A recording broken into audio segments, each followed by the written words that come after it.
Hola, bienvenidos a una nueva emisión informativa por France 24. Los saluda Andrés Mesa Muñoz. Vamos con los titulares. Europa dice estar lista para reaccionar a los aranceles de Estados Unidos con los que demanda el control de Groenlandia. Sin embargo, dejaron claro que no quieren una escalada. Por su parte, Donald Trump dijo que ya no se sentía obligado a pensar en la paz tras no ganar el Nobel en esta categoría. En Perú, un nuevo video compromete al presidente interino José Gerí y aumenta el escándalo. Una cinta emitida por un medio local lo muestra reuniéndose con un empresario chino de manera no oficial mientras la oposición amenaza con votar una moción de vacancia en su contra. En Guatemala, el presidente Bernardo Arévalo decretó el estado de sitio luego de la ola de violencia que sacudió al país el fin de semana, cobrándose la vida de 9 policías a manos de presuntos integrantes de pandillas y en medio de motines en distintas cárceles. Tenemos análisis.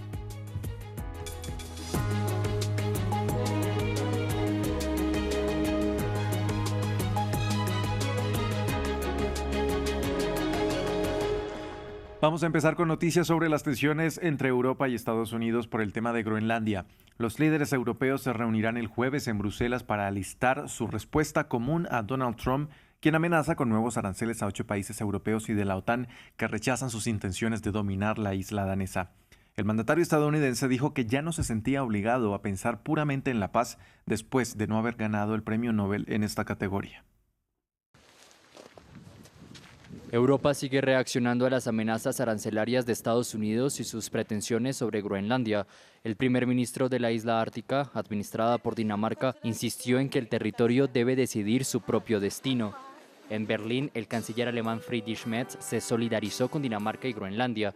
El líder de la principal economía europea quiere intentar persuadir a Trump. Voy a intentar reunirme de nuevo con el presidente Trump el miércoles.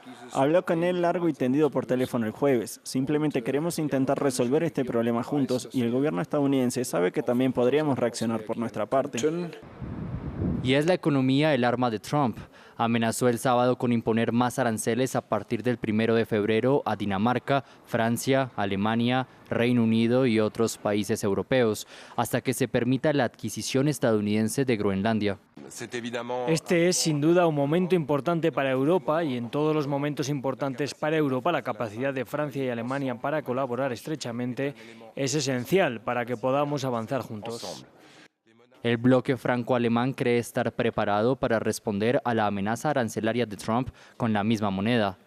Pero el secretario del Tesoro estadounidense Scott Bessent, que asiste al Foro Económico de Davos, urgió a Europa a no ser imprudente. El jueves, los líderes de la Unión Europea debatirán en Bruselas la respuesta unificada del bloque. El presidente interino de Perú, José Gerí, se ve nuevamente envuelto en acusaciones por esquivar registros oficiales para reunirse con empresarios. El fin de semana, el programa Cuarto Poder publicó un video del mandatario en una tienda de un empresario chino, el mismo con el que se reunió en diciembre y que también fue revelado por la prensa local. Las acusaciones ya llegaron al Congreso, donde legisladores impulsan una moción de vacancia contra Gerí. Los detalles los tiene desde Lima nuestro corresponsal Francisco Zacarías. El presidente José Gerí se encuentra envuelto en un grave escándalo. En las últimas horas ha sido difundido un nuevo video registrado el 6 de enero en donde sostiene una reunión clandestina con el empresario chino Xi Guoyang, quien lo habría visitado en 3 ocasiones en el Palacio de Gobierno. Xi Guoyang es contratista del Estado peruano y está vinculado al anterior gobierno de Dina Boluarte. Los más suspicaces denuncian tráfico de influencias y advierten que el empresario chino estaría interesado en vender al gobierno de José Gerí 8.000 cámaras de videovigilancia, cuyo costo asciende a $33 millones, así como la venta de pistolas eléctricas para combatir a la delincuencia. También se ha revelado que el mandatario recibió en Palacio de Gobierno en 3 oportunidades al empresario chino Yi Xiaodong, investigado por organización criminal, soborno y tráfico de influencias en agravio del Estado peruano. La justicia de este país ordenó arresto domiciliario, pero esto no fue un impedimento para que el empresario chino ingrese al Palacio de Gobierno. El mandatario ha negado irregularidades en su gestión y el primer ministro Ernesto Álvarez ha dicho que el presidente Gerí cayó en una trampa y los videos fueron difundidos para perjudicarlo. Sin embargo, en el Congreso, la Comisión de Fiscalización inició una investigación al gobernante y por si esto no fuese suficiente, el congresista Segundo Montalvo presentará una moción de vacancia contra Gerí. La iniciativa ya cuenta con la firma de 14 legisladores. En medio de todo esto, una encuesta de la empresa CPI revela que la aprobación del presidente descendió a 44.3% en el mes de enero. Guatemala entró en un estado de sitio decretado por el presidente Bernardo Arévalo tras una ola de violencia por parte de las pandillas que dejó al menos 9 policías muertos. Una situación que se dio como represalia por parte del crimen organizado luego de que las fuerzas de seguridad retomaran el control de las 3 cárceles donde se presentaron motines este fin de semana y la retención de 46 guardias penitenciarios. La medida anunciada por el mandatario le permite limitar o suspender las libertades civiles y ampliar los poderes de las fuerzas de seguridad. Alberto Ortega es abogado, especialista en Derecho Internacional de los Derechos Humanos y hoy nos acompaña desde Ciudad de Guatemala para hablar de este tema. Alfredo, bienvenido a France 24. Muchísimas gracias por la invitación. Primero, ¿qué es exactamente un estado de sitio según la Constitución de Guatemala y en qué se diferencia de otros regímenes de excepción? Claro. Bien, el estado de sitio es un estado de emergencia, ¿no? Por medio del cual se suspenden algunas garantías constitucionales, pero hay que decirlo, de acuerdo con la legislación guatemalteca, este es el estado más severo que establece o reconoce la ley de orden público guatemalteca. Esto quiere decir mayor presencia militar en las calles, el Estado va a poder ejecutar órdenes de captura sin orden judicial. Y bueno, de acuerdo con los datos de un estudio elaborado por el doctor Juan Pablo Gramajo, que es uno de los constitucionalistas más importantes del país, esta sería la primera vez desde la vigencia de la actual Constitución que una medida de este tipo se utiliza a nivel nacional. Ciertamente se ha utilizado 14 veces durante la vigencia de la actual Constitución, pero se ha utilizado de manera muy específica en partes muy concretas del país y, esta es la primera vez que se utiliza con una envergadura, con un alcance nacional, ¿no? Esto también implica que partes de la seguridad ciudadana pasarán a estar siendo ejercidas por el Ejército Nacional. Y esto, como bien dices, es en respuesta a esta escalada de violencia que se dio este fin de semana.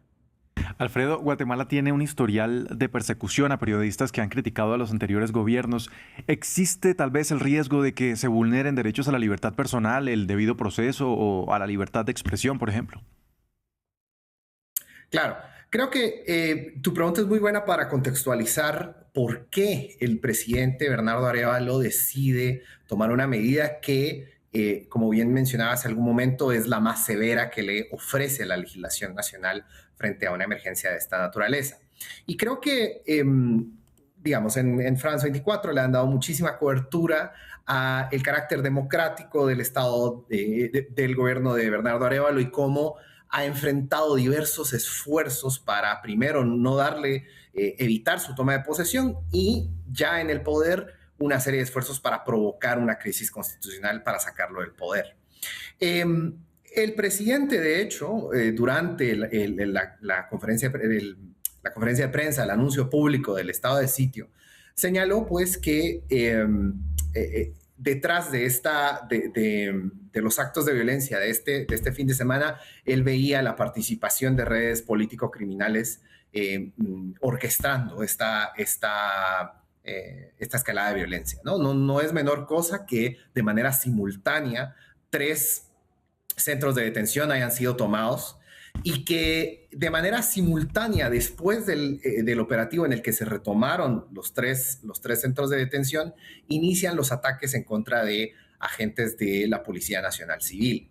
Además, hay que también traer a colación que hay una serie de indicios que sugieren esta coordinación entre los grupos del crimen organizado que han participado en la violencia y actores antidemocráticos que, como decía hace algún momento, han intentado evitar que el gobierno de Bernardo Arévalo permanezca en el poder, ¿no? Hay una vinculación familiar, de hecho, entre Sandra Torres, la ex candidata presidencial, y Aldo Ochoa, el líder de la pandilla que lideró los motines y que presuntamente también está detrás de los ataques en contra de la policía. la sobrina de Sandra Torres es esposa, de hecho, del cabecilla de la pandilla, el señor Aldo Ochoa, ¿no?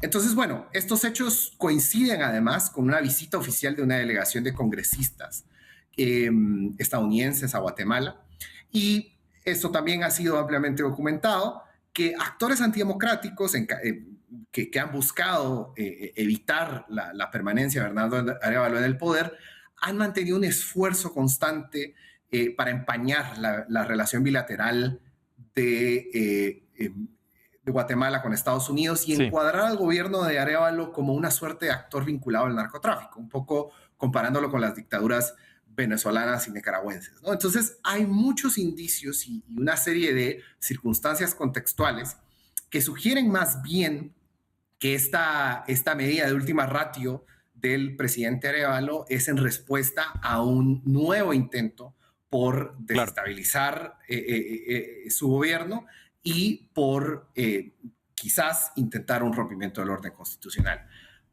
En este sentido, hay que también matizar que el estado de sitio decretado por el presidente Arévalo está bastante ceñido a las circunstancias específicas en contra de las maras, y no pareciera ser que existe un riesgo de persecución en contra de periodistas, pues durante el gobierno de Arévalo, pues de algo se ha caracterizado es la apertura para este tipo de sectores. Sí. Bien, era Alfredo Ortega, abogado especialista en Derecho Internacional de los Derechos Humanos. Gracias por acompañarnos a analizar este tema aquí en France 24. Muchísimas gracias por la invitación. Tengan ustedes buen día. Cambiamos de tema. El líder opositor venezolano Enrique Capriles hizo un llamado al gobierno a cargo de Delcy Rodríguez para que explique el alcance de un proyecto presentado por la mandataria con el que busca agilizar la salida de petróleo. En una conferencia de prensa desde Caracas, Capriles también pidió que se aumente el salario mínimo y se ajuste de acuerdo con la Constitución. Yo sí creo que hay una oportunidad en el país. A pesar de todo lo que ha sucedido, creemos que hay una oportunidad. Creemos que hay una oportunidad. Y hay que avanzar. Y sobre la ley de hidrocarburos, es una de las leyes más importantes, que es un país petrolero, que aspira el gobierno con la reforma de la ley de hidrocarburos. La quieres construir con la mayor amplitud posible. ¿Cuál es el alcance del acuerdo energético? ¿Qué quieres cambiar de la ley de hidrocarburos?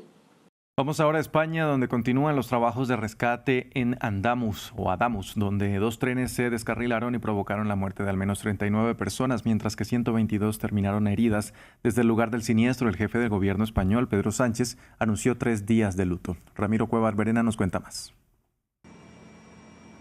Consternación por el accidente ferroviario en España. Los servicios de emergencia continúan trabajando en la zona donde el descarrilamiento de 2 trenes mató a decenas de personas en la localidad de Adamuz, en la provincia de Córdoba. El jefe del gobierno español, Pedro Sánchez, se desplazó este lunes al lugar del siniestro.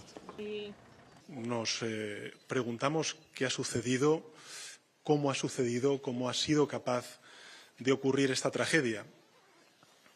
Y el tiempo y el trabajo de los técnicos, estoy convencido, nos darán con la respuesta.